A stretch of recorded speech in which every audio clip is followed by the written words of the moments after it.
విద్యారంగ సమస్యలను వెంటనే పరిష్కరించాలని ఏఎస్ఎఫ్ జిల్లా కార్యదర్శి కేశవ డిమాండ్ చేశారు. విద్యార్థులతో కలిసి గురువారం చలో కలెక్టరేట్ నిర్వహించి ఆదిలాబాద్ కలెక్టరేట్ ముందు ధర్నా చేపట్టారు. పెండింగ్లో ఉన్న స్కాలర్షిప్ ఫీజు రింబర్స్మెంట్ను వెంటనే విడుదల చేయాలని వారు డిమాండ్ చేశారు. విద్యాశాఖకు మంత్రి నియమించి ప్రభుత్వ విద్యారంగాన్ని బలోపేతం చేయాలని కోరారు. విద్యా హక్కు చట్టాన్ని పకడ్బందీగా అమలు చేయాలన్నారు. ప్రభుత్వ జూనియర్ కళాశాలలో మధ్యాహ్న భోజన పథకం వెంటనే ప్రారంభించాలని తెలిపారు.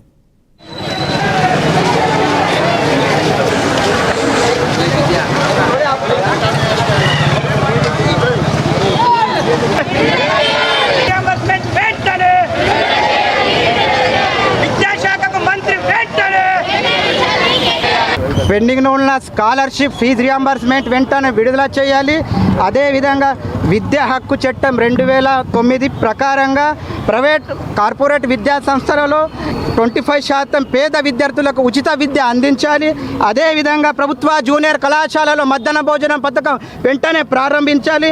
విద్యాశాఖకు మంత్రి వెంటనే కేటాయించాలి. ఖాళీగా ఉన్న ఎంఏ పోస్టులను వెంటనే భర్తీ చేయాలని ఈరోజు కలెక్టర్ ఆఫీస్ ముందు ధర్నా చేయడం జరుగుతున్నది.